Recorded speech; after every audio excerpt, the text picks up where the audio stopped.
It's been over a year since I made my last review, but if anything can bring me out of hiding, it's a brand new Pixar movie. So whatever, Inside Out, let's review it. Before we talk about the main thing, as with any Pixar film these days, you've got the preceding short. In this case, it's a short called Lava, about a volcano looking for love. Yep, you heard that right. I don't know if I wasn't in the right mood for this, or whether I was just too preoccupied with plotting how I was going to murder the group of teenagers sitting beside me. Selfies in the cinema? Really? I mean, maybe I'll be into it if I go again and I'm not spending the entire time deliberating if killing these people would be worth going to jail for.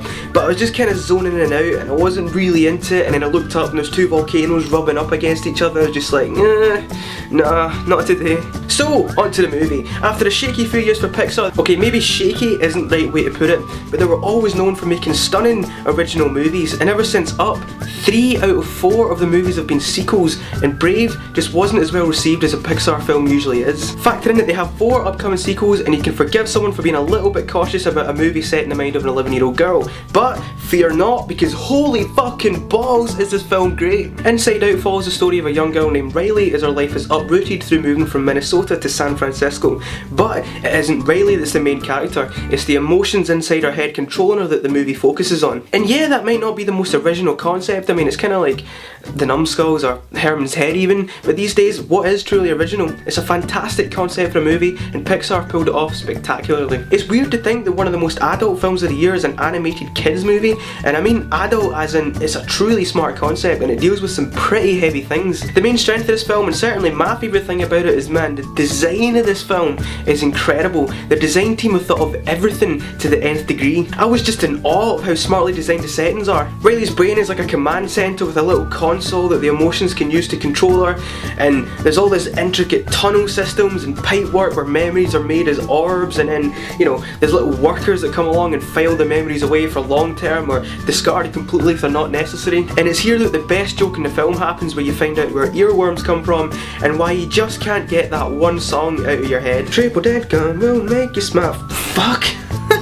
I was watching this film and the whole time I was thinking, this could legitimately be how my brain is wired. This makes total sense. The emotion characters are also extremely well designed. They almost look like they're made of like particles, like pure energy, and they're so well cast too. You've got Amy Poehler as Joy, Bill Hader as Fear, Mindy Kaling as Disgust, Phyllis Smith as Sadness, and Lewis Black as Anger. Of course you've got Lewis Black as Anger. Who else would you cast? One of my favourite characters is one that I was actually surprised to see. I won't give away who it is as they weren't in the trailer, but they show up and I'm like, yes, we're going to have such a good time with this. But of course, Pixar know exactly how to hit you right in the feels, so you start off nice and happy, like, who's your friend that likes to play bing bong, bing bong? And then like 30 minutes later you're like, the rocket makes me yell, hooray, bing bong, bing bong. One of the best things about watching a Pixar movie is looking out for the Easter eggs, and to be honest with you, this time I didn't really catch too many. In fact, I think I saw 2? Yeah, I saw A113 painted on the wall, and I saw a Finding Nemo board game in the background of one of the scenes. Quite honestly, I was just too engrossed with the movie to look out for things, and I think that should be a testament as to how good this is. One thing that I would like to have seen is the inclusion of a few more emotions, even just as cameos, but I'm guessing these have been cut to make the film a little bit leaner. This is probably something that a sequel would lend itself well to. Now, it's rare that I actually say this about a film, but I think a sequel to Inside Out could be great. It ends in a place that would be extremely interesting to explore emotionally, and it could be a good way to introduce and develop new emotions. Inside Out is a movie that too easily could have been overly preachy. Instead, it makes it clear that it's actually okay to feel sad and lost about certain things. That summary sentence actually makes it sound a hell of a lot more depressing than it is. After all, it is a Pixar film, and you can expect the usual Pixar fare of amazing characters, superb voice talents, and a truly emotional story. This is arguably the strongest film Pixar have made since Up, and when you consider that's on a par with Toy Story 3, and that's coming from me, that should really tell you how good this movie is. Obviously, I'm going to give it 5 popcorns.